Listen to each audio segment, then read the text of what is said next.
कहानी सुनना पसंद है ना? जी हाँ, कहानी सुनना किसको पसंद नहीं होता है। और यदि कहानी हम ध्यान से सुनते हैं तो उससे जुड़े जितने भी प्रश्न हमसे पूछे जाएं, हम उनका उत्तर भी आराम से दे सकते हैं। तो इसीलिए यह कहानी आपको मैं सुनाने आई हूँ। कक्षा 11वीं की पाठ्यपुस्तक में मुंशी प्रेमचंद द्वारा रचित कहानी नमक का दारोगा। इस कहानी को लंबे होने के कारण हमने 4 भागों में बांट रखा है। इस प्रथम अंश में कहानी के मुख्य पात्र का परिचय दिया गया है। तो आइए ज़्यादा देर नहीं करते हैं और सुनते हैं यह प्रसिद्ध कहानी नमक का दारोगा। जब नमक का नया विभाग बना और ईश्वर प्रदत्त वस्तु के व्यवहार करने का निषेध हो गया तो लोग चोरी छुपे इसका व्यापार करने लगे। अनेक प्रकार के छल प्रपंचों का सूत्रपात हुआ। कोई घूस से काम निकालता था, कोई चालाकी से। अधिकारियों के पौ 12 थे। पटवारीगिरी का सर्वसम्मानित पद छोड़ छोड़कर लोग इस विभाग की बरकंदाजी करते थे। इसके दारोगा पद के लिए तो वकीलों का भी जी ललचाता था। यह वह समय था जब अंग्रेजी शिक्षा और ईसाई मत को लोग एक ही वस्तु समझते थे। फारसी का प्राबल्य था। प्रेम की कथाएं और श्रृंगार रस के काव्य पढ़कर फारसीदा लोग सर्वोच्च पदों पर नियुक्त हो जाया करते थे। तो इस कहानी की यह भूमिका है। इसमें जो लाल रंग से आपको शब्द दिख रहे हैं वो थोड़े से कठिन शब्द हैं और उनका मैं यहाँ पर अर्थ भी बताते जाऊँगी और कहानी की संक्षिप्त व्याख्या भी करूँगी।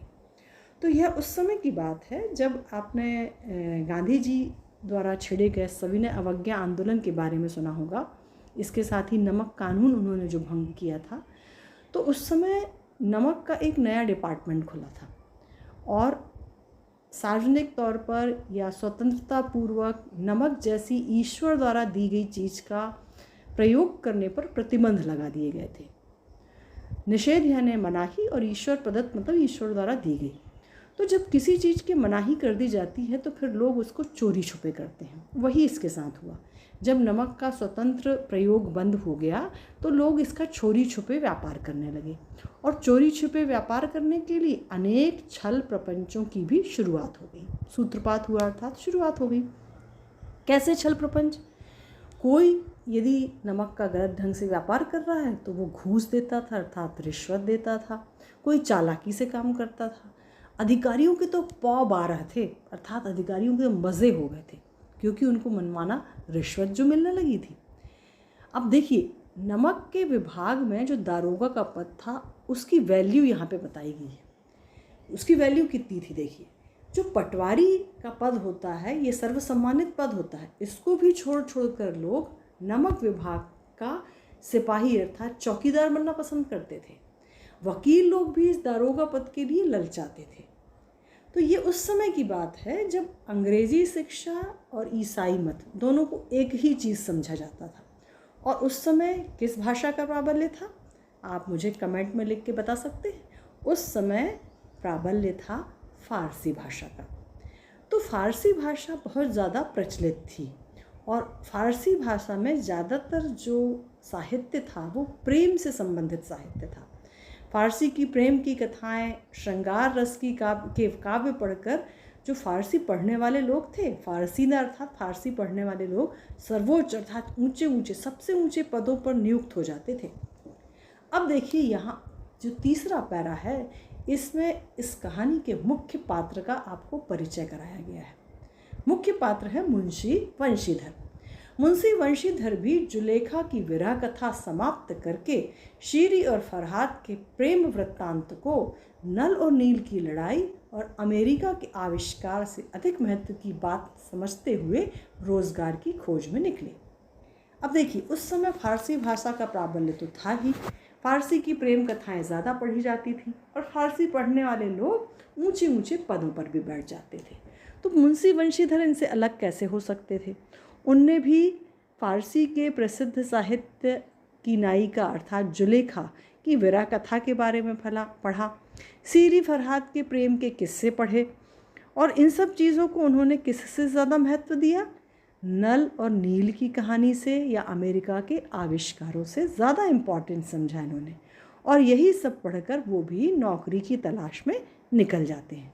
अब देखिए वंशीधर जी को नौकरी मिलती है या नहीं। उनके पिता एक अनुभवी पुरुष थे। समझाने लगे, बेटा घर की दुर्दशा देख रहे हो, ऋण के बोझ से दबे हुए हैं। लड़कियां हैं, वे घास फूस की तरह बढ़ती चली जाती हैं। मैं कगारे पर का वृक्ष हो रहा हूँ, ना मालूम कब गिर पड़ूँ। अब तुम ही घर के मालिक मुख्तार हो। नौकरी में ओहदे की ओर ध्यान मत देना, यह तो पीर का मज़ार है। निगाह चढ़ावे और चादर पर रखनी चाहिए। ऐसा काम ढूंढना जहाँ कुछ ऊपरी आय हो। मासिक वेतन तो पूर्णमासी का चांद है, जो एक दिन दिखाई देता है और घटते घटते लुप्त हो जाता है।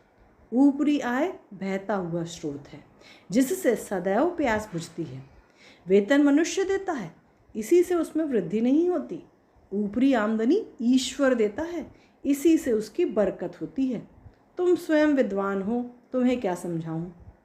तो यहाँ एक और पात्र हमें मिलते हैं, मुंशी वंशीधर के पिता वृद्ध मुंशी जी। वो एक अनुभवी व्यक्ति हैं। जब बेटा नौकरी की तलाश में जा रहा है तो उसे वे समझा रहे हैं कि कैसी नौकरी उनको ढूंढनी चाहिए। तो पहले तो वो घर की स्थिति बताते हैं। घर की स्थिति बहुत ख़राब है, कर्ज चढ़ा हुआ है, अर्थात ऋण अर्थात कर्ज ले लेके उधार ले लेके वो घर चला रहे हैं। घर में लड़कियां भी हैं। अब लड़कियों की तुलना उन्होंने किससे की? देखिए, लड़कियों को उन्होंने बोला घास फूस की तरह बढ़ती चली जा रही हैं। अब घास फूस को आपने देखा है कभी हम पानी देते हैं या खाद देते हैं? नहीं देते, उसके बिना भी बढ़ती हैं। ऐसे ही लड़कियों की तुलना की गई है कि वो भी घास फूस की तरह बिना केयर किए, बिना ज़्यादा विशेष देखभाल किए बढ़ती चली जा रही हैं और अब विवाह योग्य हो रही हैं। फिर उन्होंने अपनी तुलना की है कगारे के वृक्ष से। कगारे का वृक्ष अर्थात नदी के किनारे पर जो वृक्ष लगे होते हैं, उनको यदि भूमि का क्षरण हो जाए, मिट्टी गिरने लगे, तो वो पेड़ भी धीरे धीरे नदी में गिर जाते हैं। तो वैसे ही इन्होंने बोला, मैं अर्थात वृद्ध मुंशी जी जो हैं कगारे की वृक्ष की तरह है, ना मालूम कब गिर पड़ूं, अर्थात पता नहीं कब मृत्यु आ जाए। तो उन्होंने बोला कि बेटा अब तुम ही घर के मालिक हो, तुम्ही को घर चलाना है, तुम पर ही घर की जिम्मेदारी है। अब देखिए दूसरे पैरा में उन्होंने बोली है कि कैसी नौकरी करनी चाहिए। नौकरी में ओहदे की ओर ध्यान मत देना। जो हरे रंग के वाक्य हैं उनका आशय इस पाठ में पूछा जाता है, अतः ध्यान दीजिए। नौकरी में पद अर्थात ओहदे पर ध्यान मत देना। क्यों? क्योंकि ओहदा जो होता है वो पीर की मज़ार की तरह है। पीर की मज़ार अर्थात कोई मज़ार होती है किसी बड़े पीर पैगंबर की, तो हम वहाँ केवल दर्शन करने, मत्था टेकने जाते हैं। तो वैसे ही जो बड़ा पद होता है वो केवल माथा टेकने के काम आता है, अर्थात जहाँ जी हजूरी लगाई जाती है, उपस्थिति दी जाती है। तो यहाँ इन्होंने सलाह दी कि ऊपरे पद पे ध्यान मत देना। ध्यान किस पे देना? निगाह चढ़ावे और चादर पर रखना। ऐसा काम ढूंढना जहाँ कुछ ऊपरी आय हो। अर्थात जिस तरह से मज़ार में कोई चादर चढ़ाता है, चढ़ावा चढ़ाता है, वैसे ही तुम नौकरी ऐसी ढूंढना जिस पर ज़्यादा से ज़्यादा ऊपरी कमाई होती हो। अब इन्होंने मासिक वेतन की तुलना की है। मासिक वेतन तो पूर्णमासी का चांद है, अर्थात पूनम का चांद, पूर्णिमा का चांद कैसा होता है? पूरा। वैसे ही मास में जो वेतन मिलता है वो पूरा मिलता है, किंतु धीरे धीरे खर्च होते होते वो एक दिन खत्म हो जाता है। एक दिन अर्थात 10-15 दिन में खत्म हो जाता है। वैसे ही पूनम का जो चांद होता है वो 15 दिन में धीरे धीरे कम होते होते उसका आकार खत्म हो जाता है और वो अमावस्या के दिन दिखाई नहीं देता। अब इन्होंने ऊपरी आय की तुलना किससे की? ऊपरी आय बहता हुआ स्रोत है, अर्थात बहता हुआ झरना, जो बहुत ज़्यादा पानी तो नहीं देता है परंतु धीरे धीरे उससे प्यास मिटती रहती है। वैसे ही ऊपरी आमदनी है जो भले ही थोड़ी थोड़ी हो पर आदमी की ज़रूरतें पूरी होती रहती हैं। तो इन्होंने वही सलाह दी है कि ऐसी नौकरी ढूंढना जिसमें ऊपरी आय हो।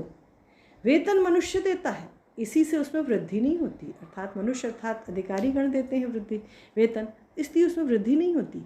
किंतु ऊपरी आमदनी वृद्ध मुंशी जी के अनुसार ऊपरी आमदनी जो है वो ईश्वर देते हैं, इसी से उनमें बरकत होती है, अर्थात आदमी की तरक्की होती जाती है। तुम स्वयं विद्वान हो, तुमको क्या समझाऊं। तो इस तरह से समझाइश उन्होंने अपने बेटे को दी है। इस विषय में विवेक की बड़ी आवश्यकता है। मनुष्य को देखो, उसकी आवश्यकता को देखो और अवसर को देखो। इसके उपरांत जो उचित समझो करो। गरज वाले आदमी के साथ कठोरता करने में लाभ ही लाभ है, लेकिन बेगरज को दांव पर पाना ज़रा कठिन है। इन बातों को निगाह में बांध लो, यह मेरी जन्म भर की कमाई है। तो यहाँ उनके पिताजी का जो उपदेश था वो समाप्त होता है। इन्होंने पहली लाइन में बोला है कि विवेक की आवश्यकता है। विवेक कहते ऐसी बुद्धि जो सही और गलत का फर्क कर सके। इन्होंने अपने बेटे को सलाह दी कि मनुष्य को देखो, आवश्यकताओं को देखो, मौके को देखो और जो उचित लगे वो करे। अब यहाँ उन्होंने दो प्रकार के आदमियों के बारे में बताया है, एक गरज वाला आदमी और एक बेगरज आदमी। गरज वाला आदमी अर्थात वो आदमी जिसको कुछ चीज़ों की परवाह होती है, जैसे अपनी इज्जत की, अपनी नौकरी की, अपने घर वालों की। और बेगरज आदमी जिसको किसी की परवाह नहीं होती। तो इन्होंने बोला जो गरज वाला आदमी है, यदि उसके साथ हम कठोरता करते हैं तो लाभ ही लाभ है, क्योंकि उसको परवाह है चीज़ों की, इसलिए वो रिश्वत दे सकता है, घूस दे सकता है, ताकि उसकी इज्जत मिट्टी में ना मिले। और जो बेगरज आदमी है, जिसको किसी की परवाह नहीं है, वो कुछ भी कर सकता है।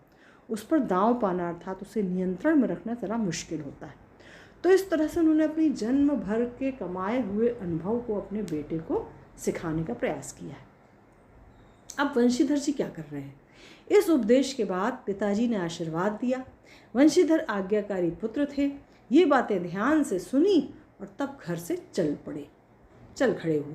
इस विस्तृत संसार में उनके लिए धैर्य अपना मित्र, बुद्धि अपनी पथ प्रदर्शक और आत्मावलंबन ही अपना सहायक था।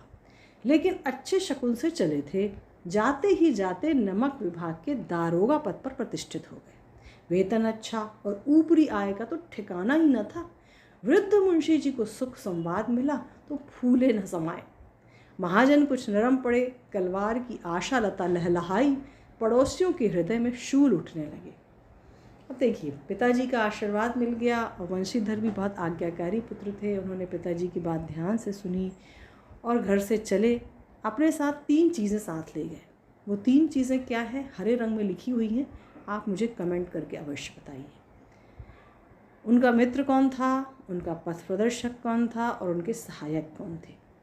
अच्छे मुहूर्त में चले थे और जाते ही उनको वो पद मिल गया जिसके लिए पटवारी और वकील भी ललचाते थे। कौन सा पद?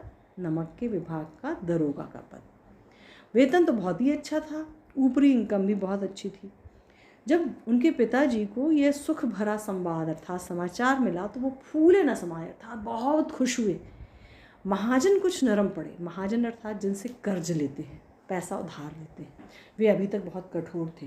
किंतु जैसे ही पता चला कि वृद्ध मुंशी का बेटा दारोगा बन गया तो वो थोड़े से सॉफ्ट अर्थात नरम हो गए, नरमी से पेश आने लगे। कलवार की आशा लता लहलाई अर्थात कलवार अर्थात बनिए की दुकान जहाँ से वो राशन लाते थे, तो उनसे उधार राशन लाते होंगे। अभी तक उन्हें कोई आशा नहीं थी कि ये पैसे कैसे चुकाएंगे, पर जैसे ही पता चला कि बेटा नमक का दारोगा बन गया है तो उनकी आशा लता लहलाने लगी अर्थात उनमें उम्मीद जाग गई कि उनका उधार पट जाएगा। पड़ोसियों के हृदय में शूल उठने लगे। शूल उठना अर्थात ईर्ष्या पैदा होना। पड़ोसियों के हृदय में ईर्ष्या के भाव पैदा हो गए। अरे वाह, इनका बेटा तो नमक का दारोगा बन गया। तो जलन थोड़ी बहुत स्वाभाविक रूप से उनके हृदय में आ गई। तो ये था कहानी का पहला अंश, जहाँ मुंशी वंशीधर को नमक के दारोगा का पद मिल गया है।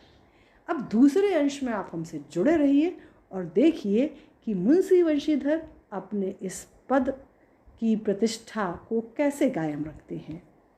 धन्यवाद, नमस्ते।